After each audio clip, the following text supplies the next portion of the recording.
Hey, how's it going? Today we're going to look at the guitar solo from Dancing Dead by Avenged Sevenfold. I was looking to learn this one myself recently and wasn't quite happy with the tabs I found online. And while a lot of the YouTube covers sound really cool, they were missing some of those bluesy chromatic style notes that I hear in the original and sticking to a more just shredding across the D minor scale for those early passages where you've just got the drums, no rhythm guitar, and a solo guitar going. You can hear every note. Like, that section of the solo is the cool bit to me. It's really creative, it's really unique, it's different from the band, considering they usually have like 5 guitars going at once. And you can really just sit there and listen to what Syn's playing.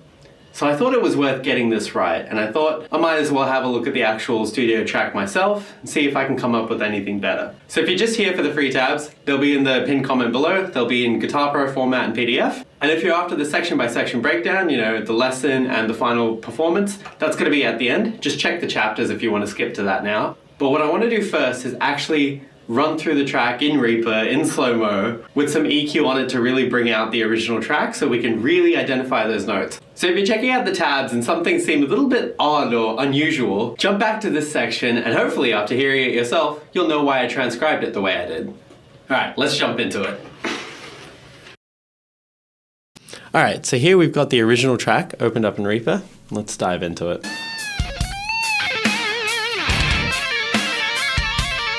Now, while that EQ kind of sounds terrible by itself, it helps the lead track shine and really stand out so we can actually hear what Syn's playing. Alright, so let's dip the speed down. I'm going to go for maybe 75% to start with. Put our EQ on and let's go. So now those drums make it super hard to hear what's going on, but let's try and listen.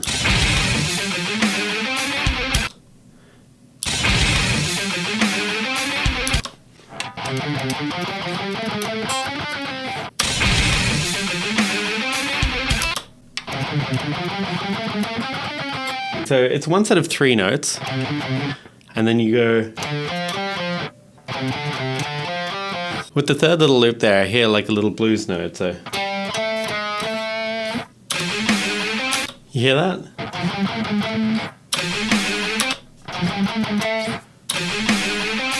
And it goes back to the 7th fret rather than going back to the 5th fret. So the whole thing would be. Let's listen to that. Then the next bit is where it starts getting fast. So, and then you go just 5, 6, 7, 6, 5.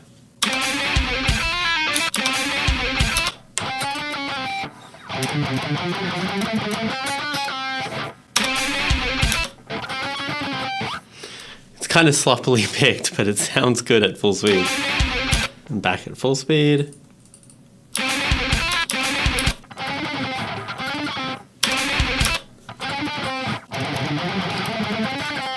Now the fun part. Slow it back down.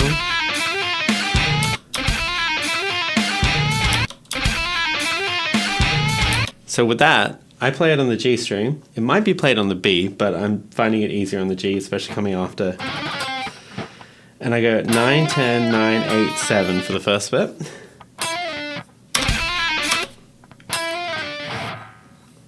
And then the next bit goes 10, 12, 10, 9, and then you slide to 8 and slide to 7.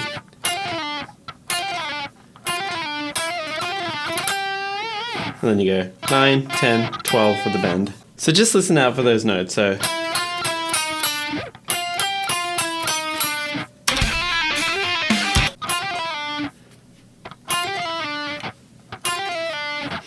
you might be able to omit the 8 there and just go 9, slide to 7, especially at speed. But I like to do a slow slide with it, so the 8's kind of in there. You can definitely hear it when it's slowed down. Did you hear it?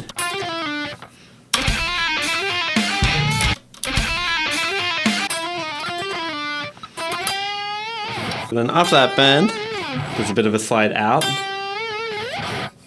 which makes me think it might be better done on the B string, but I just find it harder to play up there and get it to sound as good. No real problems with the next parts. That's just a pentatonic bluesy kind of thing.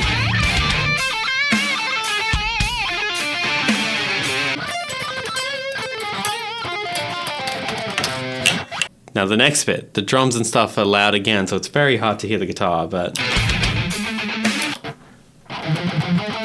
I really hear that it starts on the 6th fret on the A string, so D sharp. I see a lot of people play it just straight D, so on the 5th fret, and then same going 5th fret on the next one.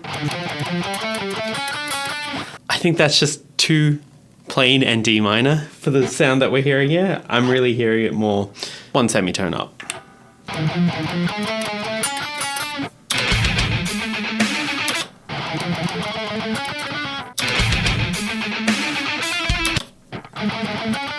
I think those ones are undeniable. So 6, 7 going from the 4th string to the 3rd string. But I'm pretty sure when it starts, it's 6, 8 on the 5th string. There might be room in there for it to be 6 first, 8, then 5, 8, but I'm not sure. It could be dit.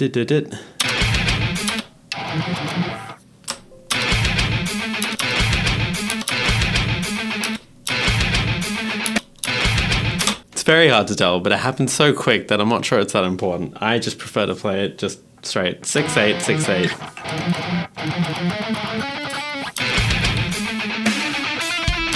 Alright, more fun parts.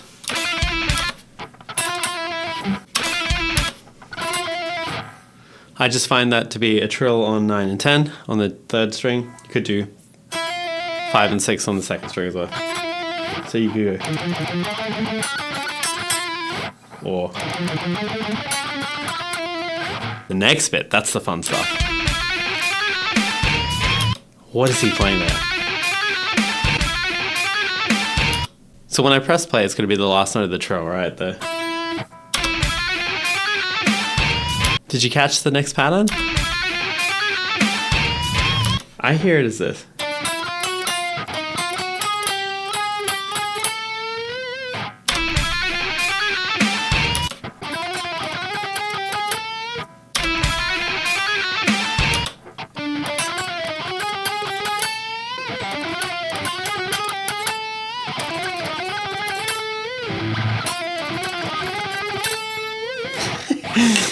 What is that set of notes? It definitely goes, and then it goes up a semitone. But it doesn't resolve the same way. It doesn't ever hit that note the second time it goes, which is so weird. So you're hearing it, it's and then the next bit.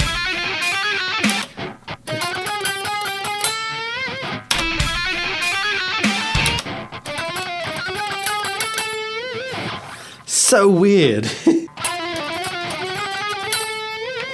So that bit and the previous little... Those are the bits I find that covers online just kind of miss the mark and just play like, I don't know, D minor.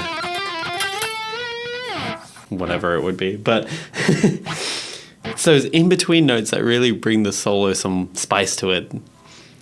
Makes it sound less like an exercise. So weird.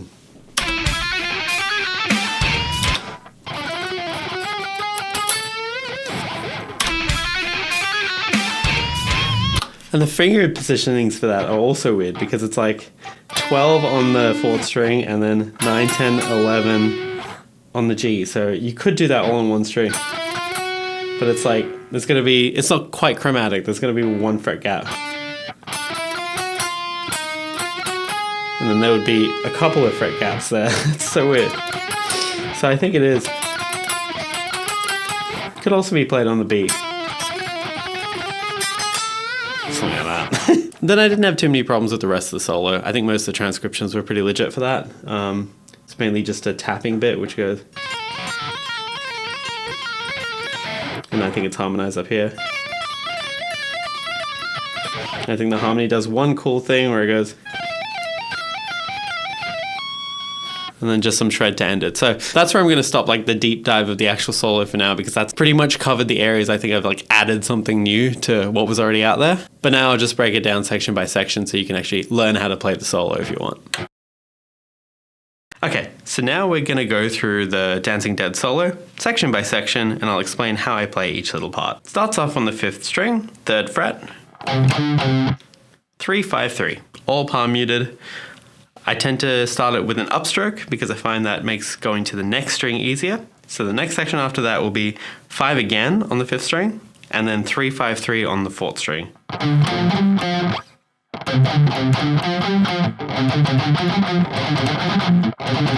I did find when practicing that I could keep my consistency and the best sounding palm mutes and everything better with an upstroke. Might just be me. Third little group of notes that we're going to go to is now still on the 4th string, and it's 5, 7, 6, 7. All palm muted again, so.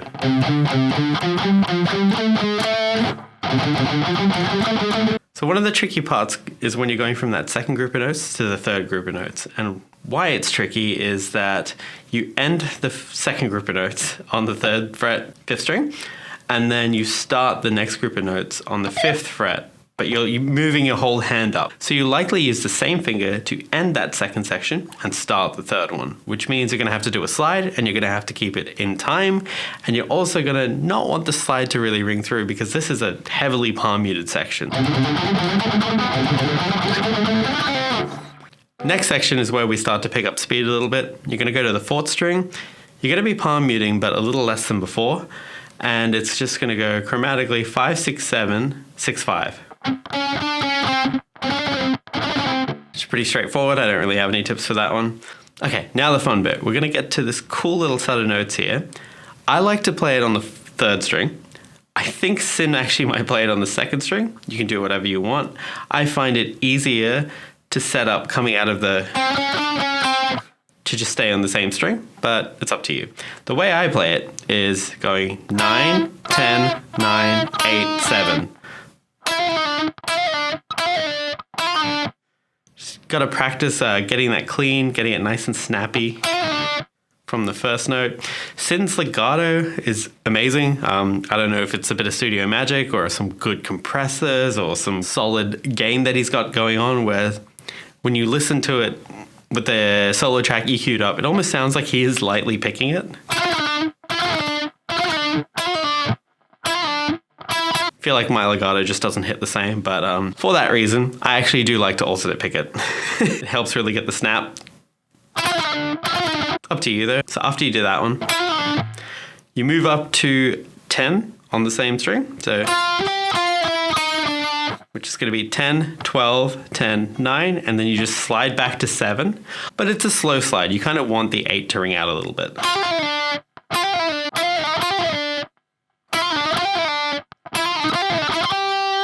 Then you just go back up to the 12 and hit a bend.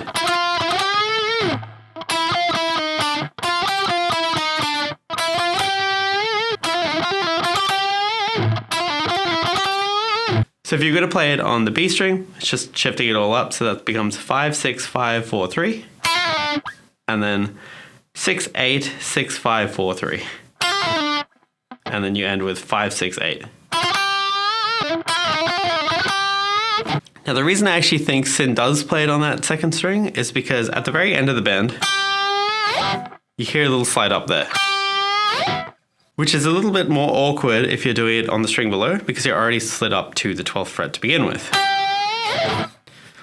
The reason it makes sense is because this next section starts off on the 10th fret on the 1st string, going up to the 13th fret. So it makes sense if you have to do a slide from the 8th fret on the 2nd string to get into position. Doesn't really make sense from the 12th fret to do a slide and then have to come back to the start. So however you want to do it, quick slide, and then you go into this next passage.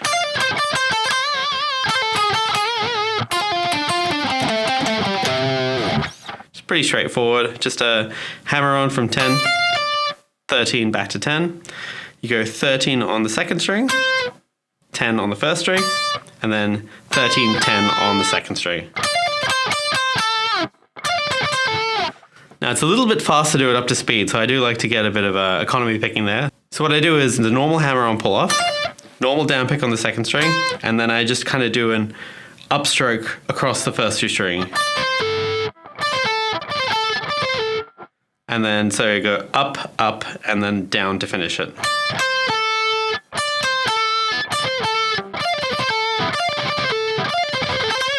You can alternate pick it. I find that sounds a bit messy.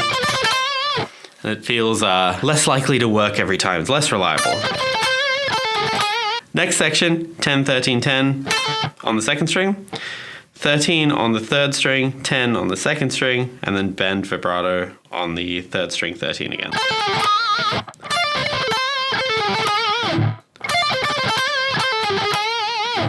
And there can be a little bit of a pinch harmonic there.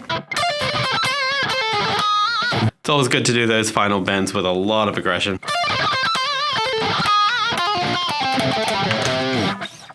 You finish it all with a similar pattern,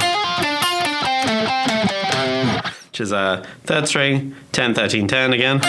And now you're going to go 12th fret on the fourth string, back to 10 on the third string, 12, 10 on 4, and then the same pattern, 12 on 5, 10 on 4, 12, 10 on 5, and then you finish it off with 10 on the sixth string. All together.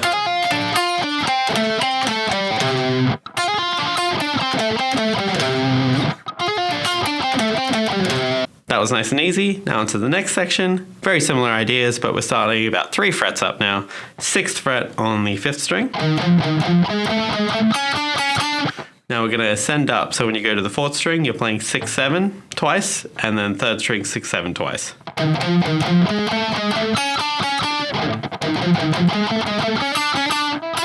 Similar to before, you could play this next part, which is going to be around the 9th to the 14th fret on the 3rd string, or around the 5th to the 8th fret on the 2nd string. Doesn't really matter.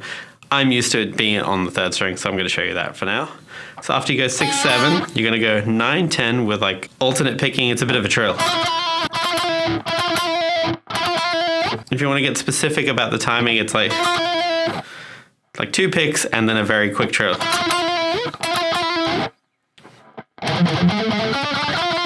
Then you get to this very weird section where it's going to be 12 on the 4th string, and then you go 9, 10, 11, 10.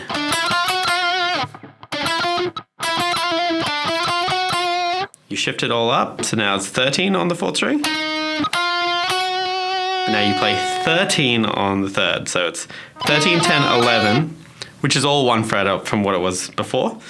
But now, instead of hitting that 12, you hit the 13th fret, so. And then instead of going back to the 11th fret, like you would have in the previous pattern, you go back to the 12th fret.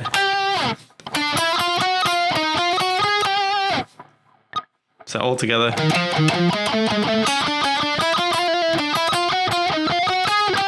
And you finish it all off with.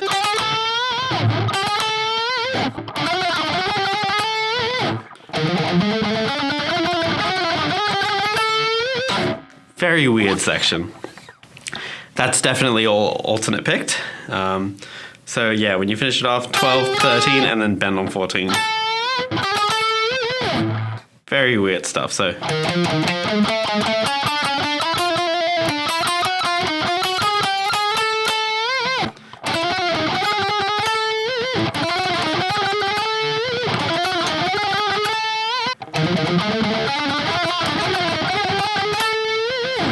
Now we're through all the hard stuff. Next bit's easy. 15th fret on the first string.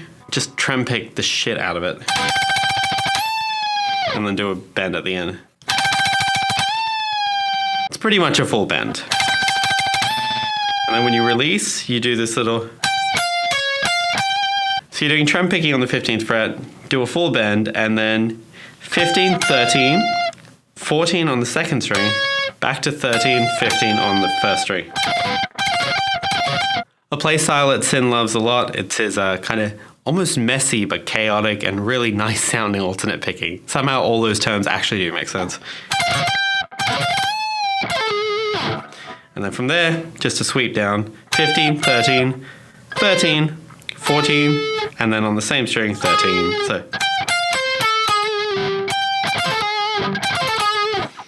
And like with a lot of these sweeps that Syn does, it's not a... It's definitely picked, not pull off.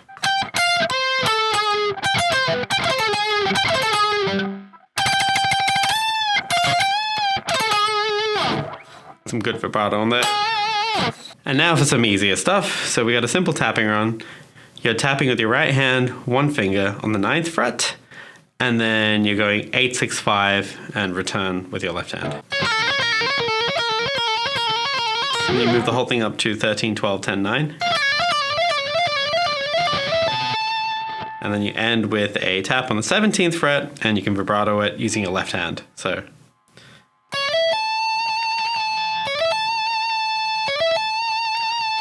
When you see tapped vibrato like that, you don't actually have to use your right hand to do it. I can't. It's very easy with your left hand. And you just keep the note tapped down with your right hand, but you're not actually doing any movement. So all of that's my left hand, and my right hand, just by virtue of pressing into the string, is being forced to follow. Now there's a harmony to this one, which is the more fun one that I actually like to play. It's starting on 13, 12, 10, 9. And then you shift up to 16, 15, 13, 12. But when you shift up here, every time you're tapping with your right hand, you're going to change notes. So it's going to 16, 17, 18, 17, 16. So I'll just show you. So it's... So...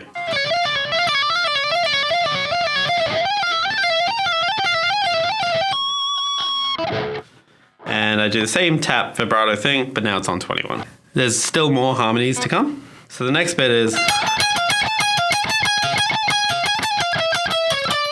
which is 18 on the second string, 16, 17 on the first string, just back and forth a lot. And then just note when you do the final one, you don't hit the 16 the second time. So you go, and then you move on to the next bit, which is then 18, 17, 18, 17 again. And then 18, 19 on the third string. So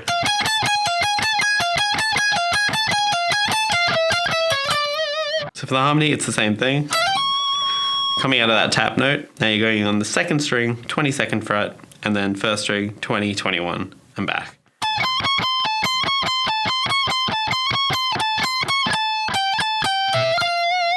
I find this position even harder to get right. My B string tends to ring out when I do this too quick. And it just doesn't sound right. So I've actually been playing it 17th fret, first string. So it's all on one string for that.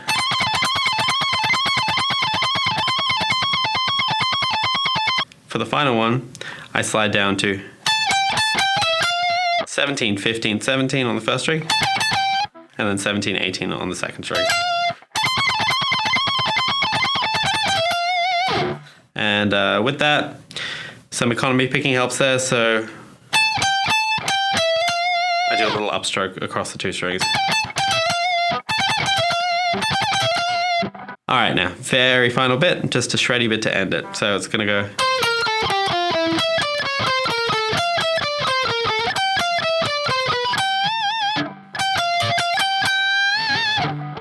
Very simple, just pick it very fast. There's strict alternate picking. Be mindful of the one string skip when you go. That can cause problems, but yeah, otherwise just play it quick. Just have to practice it as much as you can. There's no shortcuts here.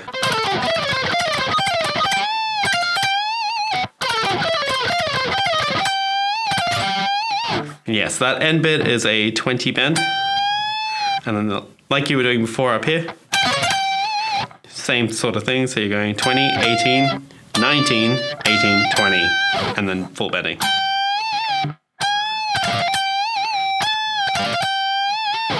All right, tabs are in the pinned comment, and now enjoy the proper demo.